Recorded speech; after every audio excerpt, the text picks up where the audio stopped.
If you have ever stared at a shelf full of lubricants and felt completely overwhelmed, you are not alone.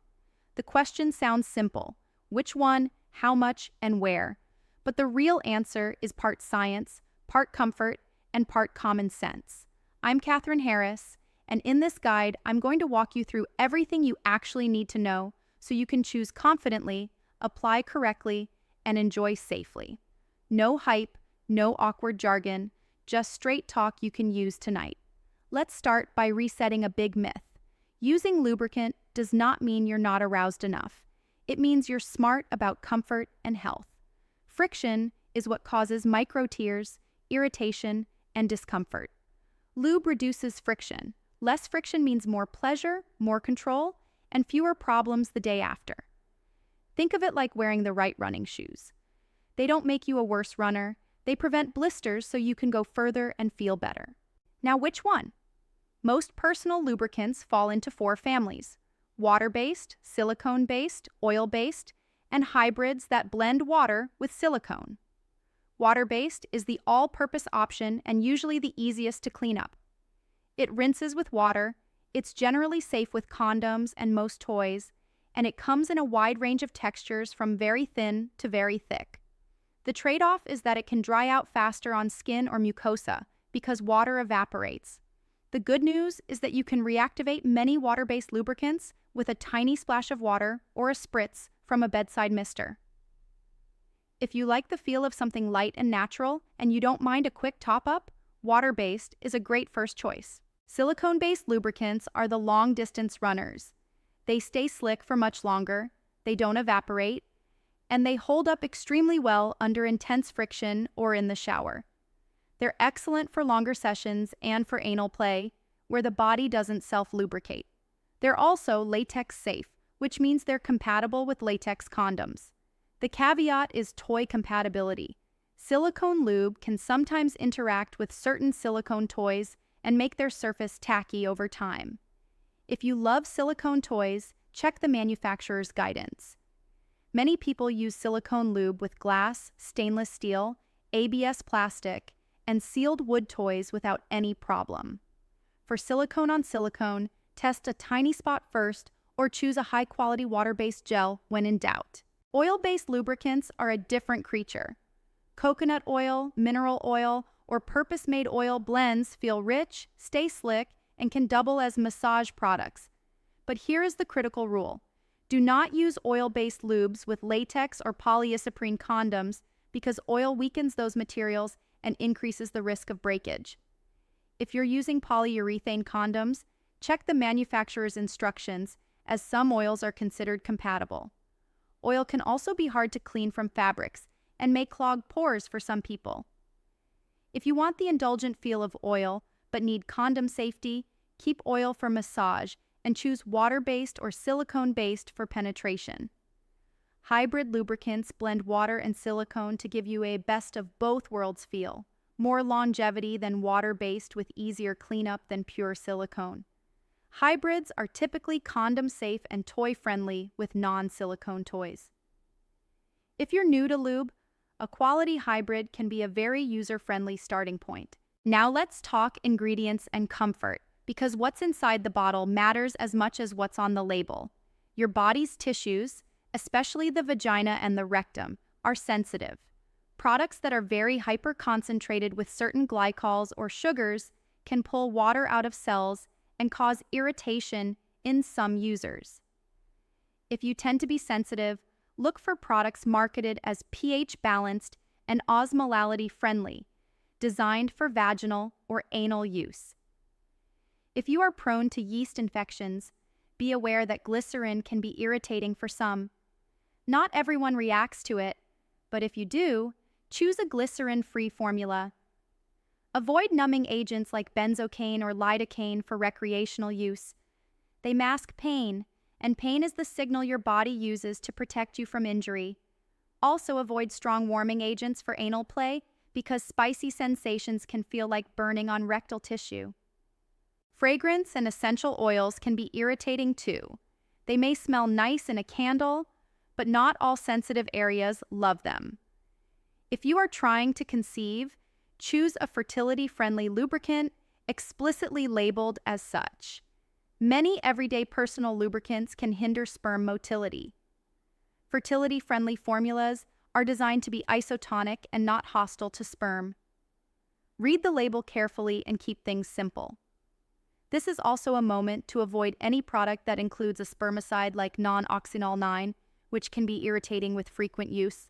For people in perimenopause or postmenopause, or anyone experiencing vaginal dryness for any reason, including medication side effects or postpartum changes, lubricant is one part of the comfort plan, and a regular vaginal moisturizer can be another. Moisturizers are used on a schedule, like skincare for the vagina, while lubricants are used for activity. In the moment, a thicker pH-balanced water-based gel or a high-quality silicone lubricant can reduce friction and burning sensations dramatically. If dryness is significant or sex is painful, see a clinician to discuss options. Lube improves comfort, but it shouldn't be your only tool if you're struggling. Let's answer the question you're probably thinking about now. How much is the right amount? There's a simple rule. Start small, add gradually, and watch the friction. For external touch or foreplay, begin with a pea-sized bead on the fingertips. For vaginal penetration, begin with about a nickel-sized puddle, roughly 1 to 2 milliliters, applied to the entrance, the inner labia, and the penis or toy. For anal play, go more generous because there's no natural self-lubrication. Start with a teaspoon's worth, about 5 milliliters, and add as needed. If you're inserting a larger toy or you're new to anal play, apply lube to the toy, to the external sphincter, and a little internally as you go. Never force, always pace with breath and relaxation. If something starts to feel sticky or scratchy, that is your cue to add more. Lube is not a one-time decision. It's a conversation with your body as the session evolves. Where should you put it? Think in, on, and around. Put a dot inside the condom tip before rolling it on, just a small drop to enhance glide, but not so much that it risks slippage. Coat the outside of the condom once it's on. That's where most friction happens. For vulvas, trace the inner labia, the clitoral hood, and the vaginal opening, then glaze the shaft or toy. For anal, start around the outside and work slowly inward as the body relaxes. With your own hands, think of lube as lotion for intimacy. Spread it where skin meets skin or skin meets toy. Don't pour a puddle in one spot and hope it migrates. Guide it where the movement will happen. If you're using toys, match material to lubricant. Glass, stainless steel, and hard ABS plastics play well with almost any lube. Unsealed porous materials, the jelly toys or older TPE blends, can degrade over time regardless of lube, and they're harder to clean thoroughly. Consider upgrading. If a silicone toy is your favorite, prefer water-based or a manufacturer-approved hybrid, or patch test silicone lube on a small hidden area of the toy. Afterward, wash toys with warm water and mild soap, rinse well, and dry completely. Some people like dedicated toy cleaners, but simple soap works for most materials. Store toys and lube separately so residue doesn't transfer. What about oral play? Choose a lube that is labeled safe for oral use, ideally one that is sugar-free if you intend to switch from oral to vaginal. Many flavored lubes are water-based. If they contain sugars, they're fine for oral, but can raise the risk of irritation if used vaginally afterward. If you plan to mix activities, pick a flavor that is sugar-free and keep a fresh towel or tissues nearby for a quick wipe down before you change gears. Let's get practical about reapplication and rhythm. Set lube on both sides of the bed within easy reach, so neither person needs to break the mood to go hunting. Consider a pump bottle for one-handed use. It's more hygienic than dipping fingers repeatedly into a jar. If you're using water-based lube and it starts to feel tacky, revive it with a single spritz of water or a wet fingertip, the way a watercolor painter brightens a color with a touch of moisture. With silicone lube, remember that a little goes a long way. Add by half drops instead of full pumps. If things feel too slippery and control is hard, wipe a tiny bit away and let skin contact reestablish traction. Cleanup matters for comfort afterward. Water-based lube rinses off quickly. A warm shower or a damp cloth is usually enough. Silicone lube needs soap to break it down, just like a facial oil cleanser needs a surfactant. In the laundry, pre-treat silicone spots on sheets with a small amount of dish soap before washing. It lifts residue so the wash can finish the job. For oil-based products, accept that some fabrics will stain. Choose dark towels or a washable throw for adventurous nights and save your best linen for a different date. Sensitive skin deserves a little extra care. If you've ever had redness, itching, or burning after using a product, do a patch test on the inner forearm the day before. Apply a pea-sized dot, leave it for 20 minutes, then rinse.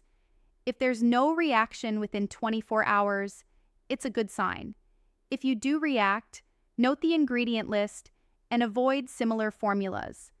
Common culprits include certain fragrances, essential oils, propylene glycol, chlorhexidine, and even botanical extracts that sound wholesome but are still irritants for some bodies. Remember, natural on a label doesn't guarantee gentle. Poison ivy is natural too. Your body's feedback is the only rating that truly matters. Let's touch on safety and condoms in more detail, because compatibility is non-negotiable. Latex and polyisoprene condoms pair well with water-based and silicone-based lubes, but not with oils. If you love the feel of oil, keep it away from latex and polyisoprene entirely. For polyurethane condoms, check the packaging, but many are oil-tolerant. Still, when you're not sure, stay with water-based or silicone and keep it simple. Dental dams follow the same rules as condoms. Water-based or silicone, skip the oils. Apply lube to the side that will contact skin to keep the barrier pliable and comfortable. Anal play needs its own quick chapter. Because the rectum does not self-lubricate, the amount and thickness of lube matter more. Choose a thicker gel if you're using water-based, or a silicone lube if you prefer a long, consistent glide. Avoid warming or cooling additives here. What feels tingly on an arm can feel harsh on rectal tissue. Go slow, use plenty, reapply often, and never use numbing products to push past the body's limits. If the body isn't relaxing, more lube won't fix a tense pelvic floor. Change the angle, change the tempo, breathe, and let sensation guide you. Comfort first, always. Let's take a moment for people with pelvic pain or a history of discomfort. Lubricant can reduce friction, but it cannot solve pain that comes from muscle guarding, skin conditions, infections, or hormonal changes. If penetration consistently hurts, talk to a clinician or a pelvic floor therapist. Think of lube as the best supportive actor. It shines when the lead is already healthy. For many, switching to a thicker, pH-balanced gel and slowing the pace transforms the experience, but persistent pain deserves personal care. Now, application techniques that keep things smooth and sexy. Warm the lube between your fingers before you touch sensitive skin. Temperature matters. Think of painting with your fingertips. Feather the edges first, the outer labia, the perineum, the base of the shaft, then move inward so the body is prepared. If you're using a condom, place a small drop inside the tip, before rolling it down and a ribbon on the outside as the final step. If you're using a toy, coat the toy in the body. Don't rely on one or the other. If your product comes in a tube, squeeze onto clean fingers, not directly onto genitals, to avoid cold surprises and over-application. How do you pick your very first bottle if you're totally new? Start with a reputable water-based gel labeled pH-balanced and glycerin-free if you're sensitive, in a mid-viscosity formula. Pair it with a small travel-size silicone lube to compare. Use each for a week with the same activity so you can feel the difference clearly. Notice how long it stays comfortable, how easily it cleans, and whether your skin is happier or crankier afterward. If you're choosing for anal play, include a thicker water-based gel in your trial. If you own silicone toys, include a manufacturer-recommended water-based option as your default for those. Let's cover a few special cases quickly. Shower play? Silicone lube will resist rinsing and keep its glide. Period sex? A thicker gel minimizes mess and friction. Oral then vaginal? Use a sugar-free flavored lube or wipe and switch to an unflavored pH-balanced product before penetration. Latex allergy?